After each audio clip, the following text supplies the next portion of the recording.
자, 우리가 오랜만에 요한복음으로 돌아왔습니다. 네, 오늘 이 본문의 말씀은요, 오병이어의 기적과 연결이 되어 있습니다.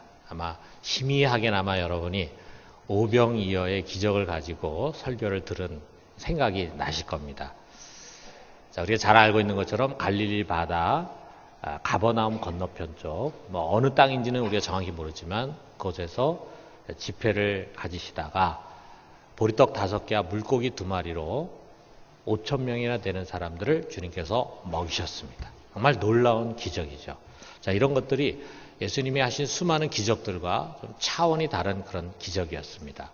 예수님이 많은 병자를 고쳤잖아요. 대부분이 그 당시에 의술로는 전혀 고칠 수 없는, 지금의 의술로도 고칠 수 없는 그런 불치의 병자들인데, 그것을 치유하는 그런 기적은 의학적인 놀라움을 안겨주었죠. 또 폭풍, 거센 파도, 이것을 잠잠하게 만드신 것은 자연을 다스리는 힘을 보여주신 것입니다. 그런데 이 오병이어는요, 단순히 그런 것이 아니라 이 경제 문제를 해결할 수 있는 힘을 보여주셨어요. 여러분, 예나 지금이나 또는 개인이나 국가나 이 먹고 사는 문제, 경제 문제보다 더 중요한 게 아마 없을 거예요. 더더구나 모두가 다 잘 먹고 잘 살고 부자로 살면은 이런 먹고 사는 이런 일용할 양식의 문제가 큰 문제가 안 되지만, 우리나라만 해도 100년 전에만 해도 굶어 죽는 사람 많았잖아요. 보릿고개가 있고. 그런데 이게 2000년 전입니다. 그것도 로마 제국의 지배를 받고 있던 팔레스틴이에요. 그 당시에 정말 굶어 죽는 사람이 많았습니다. 한 번만 이렇게 기근이 들거나 이렇게 되면은요, 대책이 없는 거죠.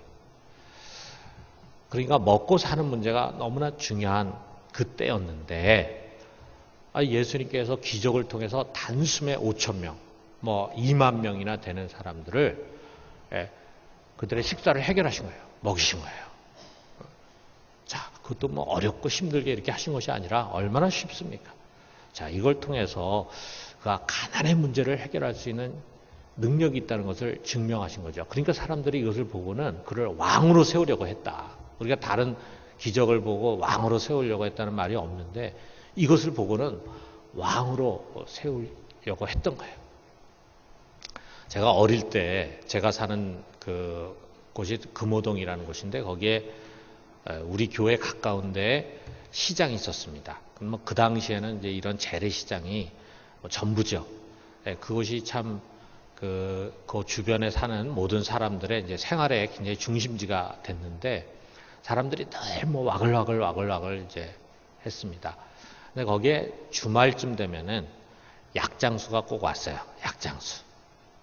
요즘도 그런 약장수가 있는지 모르겠지만, 그 당시에는 이렇게 약을 파는 사람들이 있었고 또 잘 팔리니까 그렇게 약을 팔고 다녔겠죠. 근데 그냥 처음부터 약을 판다 그러면은 사람들이 안 오니까 사람들을 모으기 위해서 뭔가를 합니다. 어떤 때는 노래 부르고 잔치를 벌이기도 하고 이렇게 하는데, 제 어릴 때 기억으로 한 번은 이제 마술사가 왔어요. 사람들이 많이 모여들었는데, 이 마술사가 이제 원숭이도 데리고 오고 이렇게 해가지고 이제 마술을 하는데, 제가 참 잊혀지지 않는 인상적인 게, 이런 검은 헝겊 주머니가 있는데요. 거기에 그걸 먼저 이제 그 속에 아무것도 없다는 것을 다 보여주는 거죠. 그리고 난 다음에 두 손을 이 마술사가 집어넣고 기압을 좀 얍하고 몇 번 넣은 다음에 뭘 꺼내는데 보니까 달걀이 나오는 거야, 달걀이. 다 눈속임이죠. 근데 그 당시에는 제가 어리니까 진짜인 줄 알았죠. 사람들이 박수를 치는 거죠. 틀림없이 요 소매 속에 달걀 넣어가지고 주머니에 이제 넣으면서 이게 마치 주머니에서 달걀이 나온 것처럼 했겠죠. 자, 그런데 만약에 그때 그 검은 헝겊 주머니에서 비둘기가 나왔다면 그냥 놀랬을 거예요. 와, 대단하다. 그런데 먹는 달걀이 나온 거라, 거기서. 근데 여러분, 그 당시에 이 달걀이 굉장히 귀했습니다. 그 당시에 이 도시락에 달걀 반찬 넣어가지고 하면은 꽤 잘 산 아이로 생각되는 때였어요. 뭐 저는 뭐 도시락에 달걀 반찬 생각도 못했어요. 그냥 김치 이런 거 넣어가지고 가던 때니까 달걀이 참 귀했죠. 그러니까 어린 나는 참 신기하면서도 와, 저 사람 저렇게 달걀을 쉽게 만드니 매일 저것만 만들어도 부자 되겠다 이런 생각이 들었죠. 자, 여러분 여기 예수님이 그 당시에 이 보리떡 5개 물고기 2마리 가지고 거의 2만 명이나 되는 사람을 먹이는 그 현장에 있었던 사람은 얼마나 이것을 가지고 충격을 받았겠습니까? 그걸 두 눈으로 목도한 사람이 그냥 그것으로 끝낼 수가 없는 거예요. 그래가지고 그들이 또다시 이제 예수를 찾아서 나섰습니다. 처음에는 이제 기적이 일어났던 그 장소로 배를 타고 갔는데 거기 이제 안 계신 거예요. 그래서 다시 배를 타고 가버나움이라는 곳에 왔는데 거기도 없어. 그런데 그 바다 건너편 쪽으로 갔더니 거기에 이제 주님이 계셨습니다. 여기 22절에서 25절의 내용이 바로 그런 내용이에요. 정말 이들은 예수님을 찾기 위해서 여기저기를 샅샅이 다닌 거죠. 갈릴리 바다 그 근처를. 열정이 대단하죠. 예수님을 꼭 만나야 되겠다라고 하는 거예요. 만약에 누군가 이런 열정을 가지고 저를 찾아왔다면 아마 저는 이들을 환영하면서 야, 정말 참 대단하다. 고생 많이 했다. 아마 그랬을 거예요. 그리고 맛있는 차라도 대접하고 뭐 먹을 것도 주고 그렇게 했을 겁니다. 그런데 자기를 이처럼 열정으로 찾아가지고 나온 이 사람들을 맞이하는 예수님의 태도가 어떤가. 우리가 한번 말씀을 통해서 보면은 26절에 예수님이 이들을 만나자마자 이렇게 말씀합니다. 예수께서 대답하여 이르시되 내가 진실로 진실로 너에게 이르노니 너희가 나를 찾는 것은 표적을 본 까닭이 아니요 떡을 먹고 배부른 까닭이로다. 여러분, 이 칭찬의 소리입니까? 아니면 책망의 소리입니까? 전혀 칭찬의 느낌이 없잖아요. 자, 너희들이 이렇게 부지런히 여기저기 나를 찾아다녔구나. 그런데 너희들 속에 나를 찾는 동기가 틀려먹었다. 지금 이 말씀이에요. 지금은 참 굉장히 직설적이면서도 부정하다는 느낌이 들잖아요. 자, 얼마 전에 뭐 며칠이 된지 모르겠는데 며칠 전에 참 그들에게 이 기적을 통해서 떡을 나눠줄 때 주님의 모습과 좀 많이 다르다라고 하는 그런 느낌을 우리가 받습니다. 자, 우리가 이 주님의 말씀 굉장히 우리들에게는 중요한 말씀이에요.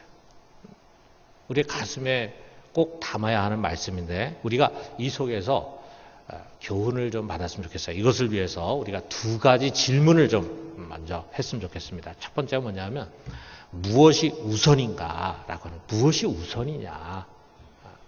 이 말씀 속에는 무엇이 우선이냐라고 하는 질문이 담겨져 있다 이거죠. 자, 여러분 우리 중에 밥의 문제를 중요하게 생각하지 않는 사람이 누가 있겠습니까?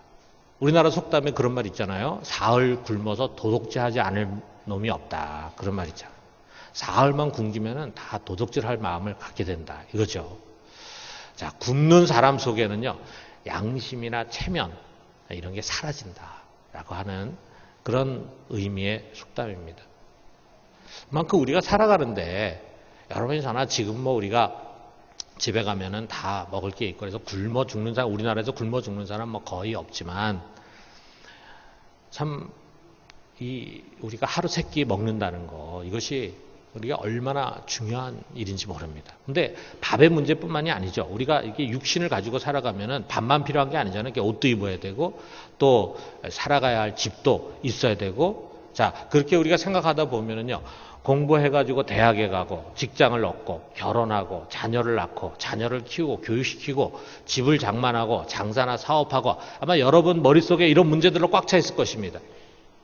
이거 다 필요한 일이잖아요. 해야 하는 일이잖아요. 자, 여러분 이제 연휴가 곧 오는데 우리 중에는 아마 이번 연휴에 어디 여행을 가려고 계획하신 분들이 있을지 모르겠어요. 자, 이번 연휴 되면은 여행을 간다. 그런데 가려고 했는데 어떤 일 때문에 못 가게 됐다. 뭐 애가 아파가지고 못 가게 됐다든지 뭐 큰 집안에 큰 일이 생겨가지고 못 가게 됐다. 굉장히 아쉽죠. 아쉽지만 뭐 여행이야. 어떤 일에서 보면 가도 되고 안 가도 되는 거죠. 그렇지만 여러분 아이가 공부해가지고 대학을 가야 되고 그리고 결혼을 해야 되고 이런 거는 해도 되고 안 해도 되는 일이 아니라 이거예요. 그래서 꼭 해야 되고 반드시 해야 되는 일이다. 아마 여러분 다 그렇게 생각할 겁니다. 우리가 하루 3끼 먹는 거 옷을 입고 사는 거, 우리가 거주할 수 있는 집을 갖고 있는 거, 이거는 있어도 되고 없어도 되는 게 아니라 꼭 있어야 되는 것이고, 이것을 위해서 우리가 일하는 것은 꼭 해야 하는 일이다. 어떻게 보면은 이렇게 꼭 필요하고 반드시 해야 하는 이런 현실의 문제들, 이런 것이 우리 신앙의 중요한 거침돌이 될 수가 있습니다. 그것이 꼭 해야 하는 일이기 때문에 항상 우리 속에 당위성이 있어요. 그래서 그 일에 너무 바빠. 그 일이 중요하다 보니까 그 일에 너무 바쁘고 우리의 에너지와 우리의 삶의 전부를 거기다 쏟아붓다 보니까 신앙에서 멀어집니다. 더 나아가서 우리도 모르는 사이에 우리의 신앙이 세속화되기가 쉽습니다. 궁극적으로는 그런 일들로 인해서 교회를 안 나올 수가 있어요. 신앙을 아예 잃어버리기 쉽습니다. 차라리 도둑질이라든지 살인이라든지 음행이라든지 거짓말이라든지 시기, 혈기 이런 것들은요, 우리들 스스로가 다 죄라고 생각해요. 저건 해서는 안 되는 일이다 이렇게 생각해요. 해서는 안 되는 일인 줄 알면서도 우리가 자꾸 하게 되죠. 하면서도 우리 마음속에는 내가 이래서는 안 되는데, 내가 예수 믿는 사람으로서 이런 것을 해서는 안 되는데 라고 하는 양심의 소리를 우리가 계속 듣게 돼요. 자, 그런데 장사를 열심히 해가지고 돈을 벌고 그 돈을 모아가지고 집을 사고 열심히 공부해가지고 대학에 가고 시집가고 장가가고, 이게 죄입니까? 우리가 요리를 해가지고 오늘 저녁에 맛있는 거 식구들과 함께 먹고 TV를 시청하고 영화를 보고 문화생활하고 여행을 가고, 여러분 이게 무슨 죄입니까? 죄가 아니잖아요. 죄가 아니잖아요. 죄가 아니기 때문에 여러분 더 어렵습니다. 죄가 아니기 때문에 오히려 우리들의 신앙에 더 무서운 적이 될 수 있습니다. 죄가 아니기 때문에 우리도 모르는 사이에 어떻게 보면 우리의 가장 소중한 것을 잃어버리게 만드는 결정적인 원인이 될 수 있습니다. 우리가 그걸 하면서도 죄의식을 느끼지 않습니다. 우리 자신을 합리화시킬 수 있습니다. 여러분, 그렇기 때문에 오늘 이 말씀 우리가 귀담아 들어야 돼요. 여러분, 오병이어의 기적, 예수님이 그 기적이 뭡니까? 빵 만드신 거 아니에요? 떡을 만드시고 밥을 만드셨잖아요. 배고픈 사람 주셨잖아요. 그게 뭡니까? 주님은 우리의 육체적인 필요, 우리 육신의 필요를 경시하거나 무시하는 분이 아니에요. 우리가 우리의 일용할 양식을 구하는 것을 잘못했다고 얘기하지 않습니다. 그래서 구하라고 오히려 말씀하잖아요. 무리들이 요청하지도 않았는데 주님께서 친히 무리들이 배고픈 것을 보시고 불쌍히 여겨가지고 그분이 이 기적을 베풀어가지고 배불리 먹게 해주셨잖아요. 이런 주님의 뜻을 본받아가지고 교회 역시 세상 속에 영의 양식, 하나님의 말씀만을 전하는 것이 아니고 육신의 양식도 줘야 한다. 그래서 구제도 하고, 못 먹는 사람, 가난한 사람에게 예수 믿고 영생을 얻고 천국 가세요, 이 얘기만 하는 것이 아니라 정말 그들이 먹을 수 있는 양식도 좀 나눠주고, 그렇게 해서 우리가 몸담고 있는 이 사회를 보다 더 좋은 사회로 만들어가야 하는 그런 일도 우리 교회가 해야 된다. 이것이 세계 복음주의 협의회에서 만든 로잔 언약 제5항이라고 여러 번 말씀드렸는데, 이 오병이어 설교할 때 제가 이 얘기했는데 혹시 기억하시는 분이 있을지 모르겠어요. 여러분, 우리의 신앙은 우리 몸의 필요를 무시하거나 그 필요를 채우기 위해서 노력하는 그것을 잘못된 신앙이다라고 이야기하지 않습니다. 여러분과 저의 기도의 바구니에는요, 그저 영적인 것, 고상한 것만 담기는 것이 아니에요. 우리의 병 고침, 경제적인 문제, 자녀 교육, 집 문제, 이런 것들이 다 우리의 기도 제목의 바구니에 담겨 있어야 돼요. 그래서 우리는 그걸 가지고 구체적으로 하나님께 아뢰입니다. 이거 잘못된 것이 아니라 이거야. 이런 것을 초연한 것이 마치 신앙인 것처럼 말하는 것이야말로 위선이고 외식이에요, 여러분. 여러분 아마 기억하시는지 모르겠어요. 오래전의 일인데 다미 선교회 이장님 목사라고 1992년 10월 28일에 예수님이 재림하셔가지고 먼저 믿는 자들이 공중으로 이제 떠올려 간다, 휴거가 된다, 이렇게 이제 얘기했어요. 그래서 믿는 자들이 먼저 공중으로 떠올려 간 다음에 이 땅에 남는 사람들에게 7년 동안 대환란이 있을 것이다. 그리고 난 다음에 이제 7년 뒤인 1999년이면은 종말이 온다. 이렇게 주장을 했어요. 자, 그래가지고 사람들이 막 기다렸죠. 그때 뭐 매스컴도 다 들썩거리고 과연 그날 무엇이 일어날 것인가 했는데 아무 일도 일어나지 않았어요.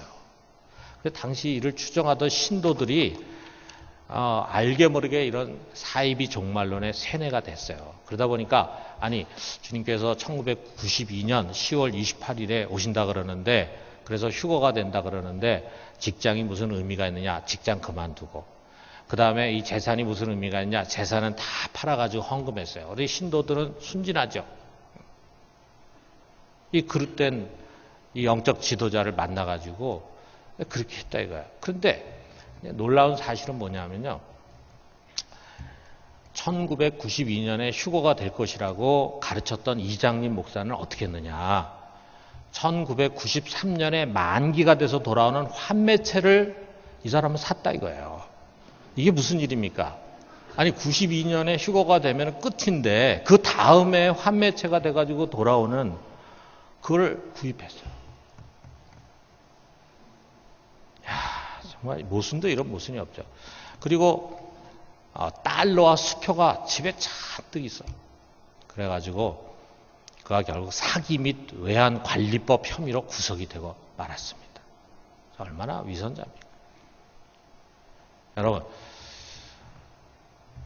우리에게는요, 우리가 육신에 먹고 마시는 거, 이거 또 우리가 필요한 세상에서의 여러 가지 것들, 나아가서는 문화라든지 이런 것들 불필요한 것이 아니에요. 우리가 이것을 구하고 추구하고 때로는 이것을 하나님 앞에 기도해서 얻는 거 잘못된 거 아니에요.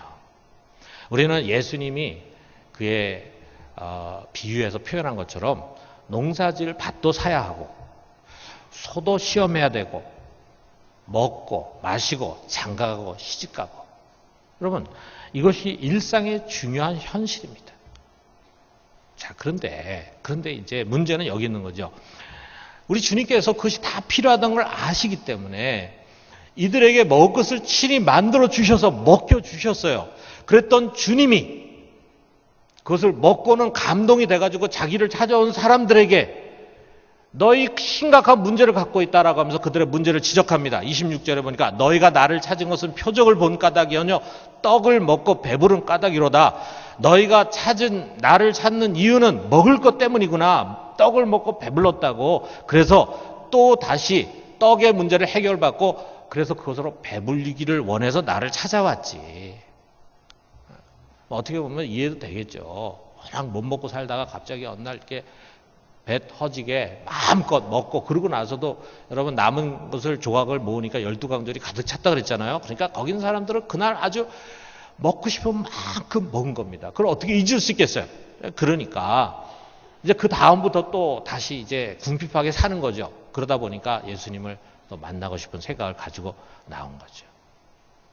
자, 이것은요, 이 오병이어 기적을 보이신 예수님이 가지고 있었던 그 뜻을 전혀 간과하는 것이었어요. 여러분, 예수님께서 이 기적을 통해서 물론 그 배고픈 사람들에게 배를 채워주려고 하는 목적도 있었겠지만 더 궁극적인 목적이 무엇입니까? 이 기적을 통해서 그가 하나님이 보내신 메시아 곧 그리스도이심을 믿게 하기 위한 것이었어요. 그래서 그 믿음을 가지고 구원을 받게 하기 위한 것입니다. 그 구원은 육신의 구원이 아니라 영원한 구원을 받게 하기 위한 것이라 이거예요. 여러분 이것뿐만이 아니라 복음서에 나타나는 예수님의 다양한 많은 기적들 모든 기적들 역시 동일한 목적을 갖고 있어요.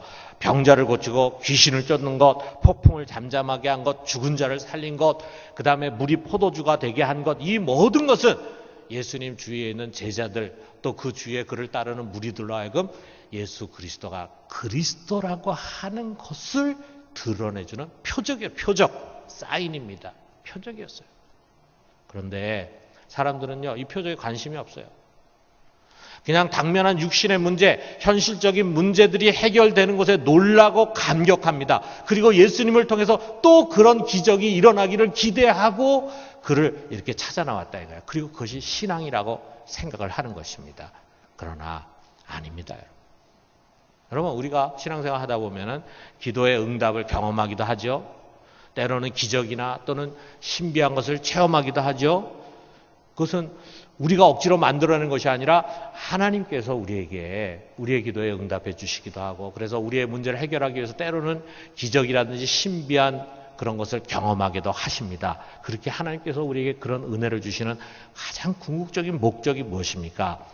우리로 하여금 이 세상에 깊이 빠져서 세상 사람과 똑같이 살아가는 우리들로 하여금 예수 그리스도를 보게 하고 그의 십자가로 우리를 인도하는 표적.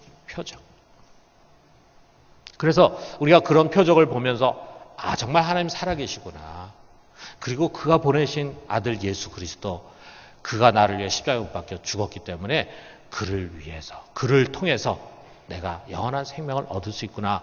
그래서 그리스도를 믿고 이 영원한 생명을 받고 은혜를 받으라고 하는 그런 말씀이에요.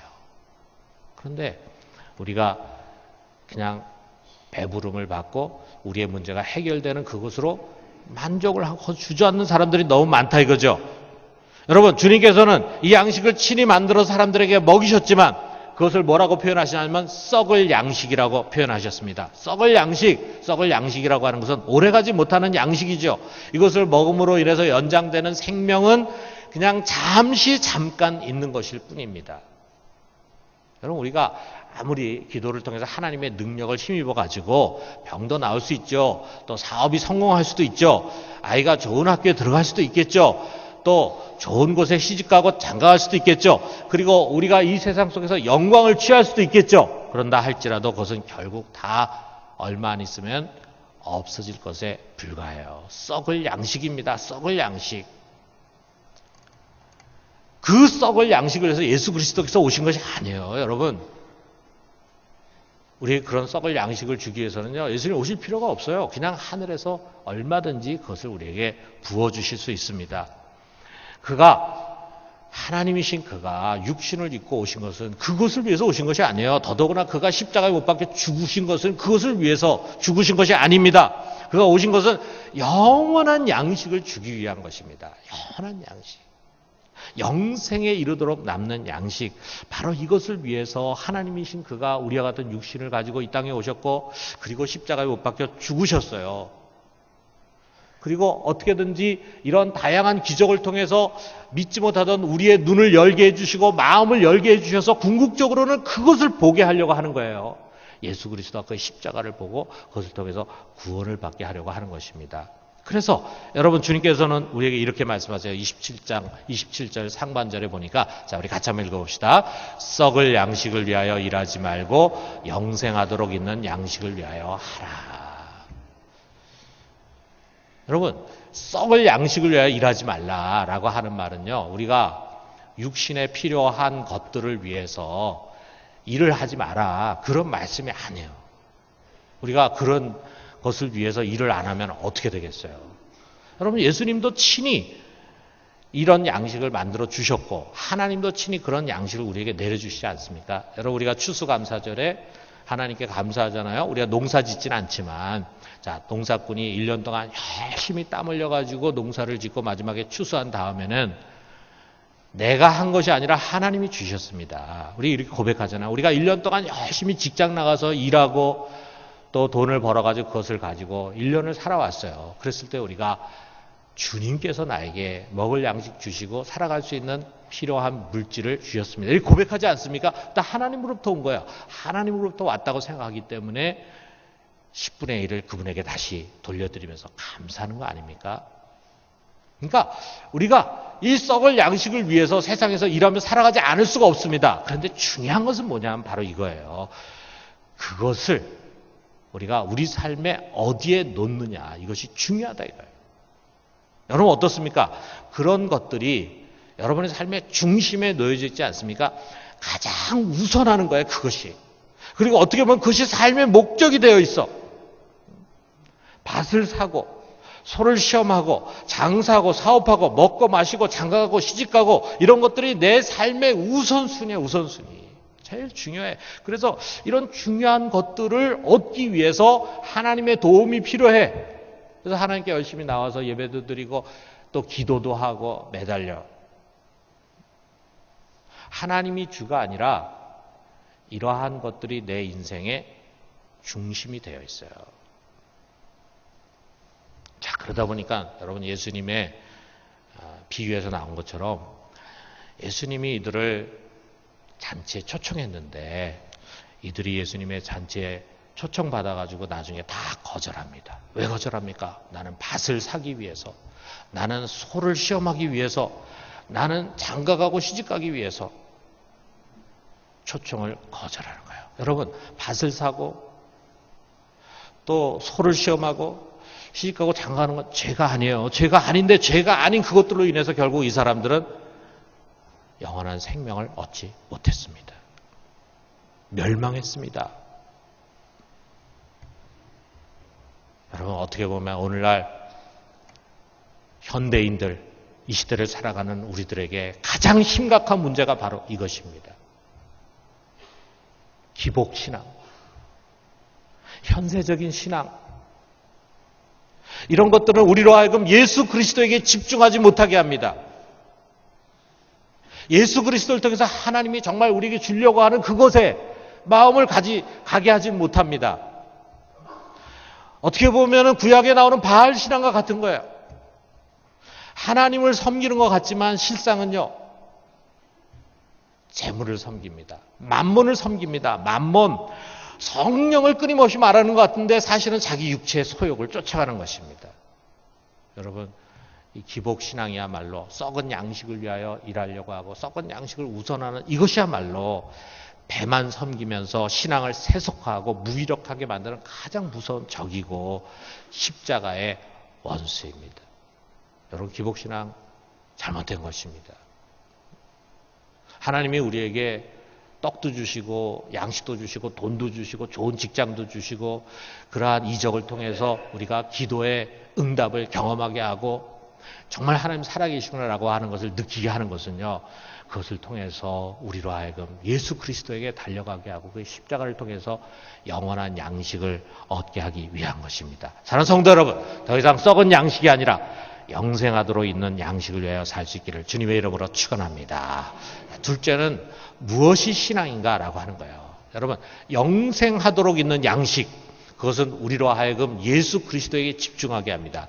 27절 하반절에 보니까 이 양식은 인자가 너에게 주리니 인자는 아버지 하나님께서 인치신 자니라 그랬어요. 이 양식은 오직 예수 그리스도를 통해서만 오게 돼 있습니다. 그리고 하나님 오직 그분만 도장을 찍고 보증해 주십니다. 그분이 메시아라 이거예요. 자, 그러자 유대인들이 묻죠. 우리가 어떻게 하나님 일을 하겠습니까? 그랬을 때 이 유대인의 질문에 예수님께서 대답하셨는데 그 대답 속에도 동일한 것이 담겨 있어요. 29절에 보니까. 자, 우리 같이 한번 읽어봅시다. 하나님께서 보내신 일을 믿는 것이 하나님의 일이니라 그랬어요. 여러분, 영생의 양식, 이것을 얻기 위해서 우리가 어떻게 해야 됩니까? 어떻게 하는 것이 하나님의 일을 하는 것입니까? 라고 묻는 그들에게 너희들 영생의 양식 얻기 위해서 할 일 없다. 일하려고 하지 마라. 그냥 믿어라. 믿는 게 하나님의 일이다. 이런 말씀을 주시는 거예요. 어떻게 보면 이 말씀은 우리로 하여금 신앙의 본질로 돌아가게 합니다. 여러분, 신앙의 본질이 무엇입니까? 하나님의 일은요, 무엇을 하는 것이 아니라 믿는 것입니다. 행위가 아니라 믿음입니다. 여러분, 우리가 여기 좀 주목을 해요. 왜 성경에서 그토록 행위에 대해서 브레이크를 걸고 문제를 제기할까? 여러분, 행하는 것, 이 행위는요, 항상 내가 주체가 돼. 내가 예배하고, 내가 봉사하고, 내가 구제하고, 내가 의롭게 살고, 내가 열심히 일하고. 그런데 여러분, 나에게서 나오는 그것, 내가 만든 것은 하나님의 영광에 도달할 수가 없어요. 하나님의 수준에 도달할 수가 없습니다. 내가 무엇을 해야 된다라고 항상 생각하고 무엇을 하려고 할 때는요, 우리는 항상 신앙이 무거운 짐처럼 여겨지고 얼마 있다가 지치게 됩니다. 자, 신앙은 여기서 시작하는 것이 아니에요. 뭡니까? 먼저 하나님이 행하시는 거예요. 내가 하는 것이 아닙니다. 내가 하나님 만나려고 하는 것이 아니라 하나님 나를 만나려고 하는 거예요. 내가 하나님께 나가는 것이 아니라 하나님 나에게 나오시는 것입니다. 하나님이 주체예요. 그가 먼저 하신 그 일을 내가 믿는 것입니다. 그가 하신 약속을 믿고 그 약속을 따라서 그가 보내신 예수 그리스도를 영접하는 것입니다. 그가 이미 십자가에서 이루신 그 크신 구원을 내가 그냥 받는 거예요. 나의 노력으로 이루어진 의가 아니라 예수 그리스도로 말미암아 완성된 하나님의 의, 그것을 그냥 내가 선물로 받아서 옷을 입고 의인이 되는 것입니다. 그럼 우리가 영원한 양식을 위해서 일하라 그랬는데 영원한 양식을 위해서 무슨 수고를 하는 것이 아니라 그냥 값없이 주시는 그 양식을 받아 먹는 것입니다. 그리고 그가 보내주시겠다고 약속하신 그 성령을 받아서 모시는 것입니다. 그리고 그가 주시는 하늘에 속한 모든 신령한 복을 그냥 받아서 누리는 것입니다. 그러면 어떻게 보면 신앙은요, 수동적인 것에서 시작하는 거예요. 파시비테트예요. 수동적인 것. 신앙은 내가 무엇을 하는 능동적인 것이 아니라 하나님께서 이루신 그 모든 것, 그냥 넌 가만히만 있어. 그리고 입만 벌려라. 내 마음을 열고 내가 한 모든 일을 믿음으로 받아들이기만 해라. 그러면 내가 너에게 은혜를 부어주고 구원을 부어주고 영원한 양식을 주고 영생을 얻게 할 것이다. 네가 할 일은 바로 그거다. 이게 하나님의 일이에요. 근데 여러분, 얼마나 쉽습니까? 너무 쉽기 때문에 오히려 사람들 의심해. 그렇게 해가지고 될까? 이런 생각 하다 보니까 오히려 구원의 길로 나오지 못하는 것입니다. 여러분, 믿음이라고 하는 것은 나의 모든 시선을 나에게서 이제 하나님께로 돌리는 것입니다. 지금까지 평생 동안 내 속의 주인이 나였어요. 내 자아였어요. 내가 중요했어요. 내가 행복해야 되고 내가 무언가를 쟁취해야 되고 내가 사람들로부터 존경받고 내가 사람들 인정받아야 돼. 내가 너무 중요했어요. 그 나를 내려놓고 이제는 하나님을 내 중심에 모시는 것입니다. 내가 무엇을 해야 되겠다. 이것이 아니라 그가 무엇을 하셨는가. 여기에 주목하는 거예요. 내가 나를 어떤 자로 생각하는가. 이게 여러분, 우리 살아가면서 굉장히 중요하잖아요. 내가 나를 어떤 자로 생각하고 어떤 자로 판단하는가가 중요하잖아요. 자아의식이라는 거. 그런데 우리가 그것을 내려놓고 이제는 하나님이 나를 어떤 자로 보시는가. 이게 중요하다. 내가 나를 보면 형편없어요. 내가 나를 보면 전혀 의인이 아니에요. 내가 나를 보면 가치가 없어요. 그런데 여러분, 이제 하나님이 나를 보시는 눈을 우리 성령이 가르쳐 주시는 거예요. 하나님 눈으로 볼 때는요, 내가 굉장히 존귀한 사람입니다. 여러분이 나를 볼 때 내가 굉장히 시시하게 보일지 모르지만, 여러분이 나를 볼 때는 내가 험이 많고 문제가 많은 것처럼 보일지 모르지만, 우리 하나님 눈으로 보실 때는 의인입니다. 거룩한 자입니다. 하나님 사랑하시는 자입니다. 그리고 존귀한 자입니다. 여러분 각자가 다 그렇다 이거죠. 지금까지는 항상 내 눈으로 나를 봤어요. 사람들의 눈으로 나를 봤어요. 그러니까 열등감에도 사로잡히고 내가 미워지고 나를 받을 수가 없고 그러니까 행복하지 못하고 그랬는데, 우리가 이제 하나님의 눈으로 나를 바라보면은 나는 이 세상에 가장 소중한 자다. 이렇게 생각의 전환을 갖는 거예요. 여러분, 내가 무엇을 원하고 무엇을 하려고 계획한다. 이것이 우리가 세상에 살아가는 사람들의 가장 중요한 거잖아요. 내가 좋아하는 게 뭐고 내가 앞으로 내 인생 무엇을 하려고 계획한다. 이게 중요하잖아요. 이게 우리에게 중요한 것이 아니라 이제는 그 하나님이 무엇을 원하시고 무엇을 계획하는가. 우리의 눈을 거기에 돌리는 거예요. 내가 행복하고 즐겁고 영광받는 그것이 아니라 이제는 그가 기뻐하고 영광받으시는 그것입니다. 그럼 어떤 사람들은 믿는다라고 하는 것을 그냥 내가 예수 그리스도 십자가 믿고 그리고 천국 간다 그것만 딱 생각하고 그 다음에는 여전히 나 중심의 삶을 살아가는데, 그 신앙이 아니에요. 그러면 신앙이라는 것은 이제 나로부터 하나님께로 시선을 바꾸는 것입니다. 그 하나님께로부터 시선을 받는 가운데 그것을 받아들이는 것이 믿음이라 해요. 믿음. 사랑하는 성도 여러분, 이제 우리가 진짜 신앙생활을 합시다. 진짜 하나님의 일을 합시다. 가짜 말고 진짜를 해요. 진짜 신앙생활은 무엇입니까? 우리 하나님께 우리의 눈을 돌리고 그가 보내신 예수 그리스도를 믿고 영생을 얻는 것이고, 그리고 그분 안에서 은혜를 누리는 것입니다. 우리 모두가 그런 신앙생활을 할 수 있게 되기를 주님의 이름으로 축원합니다.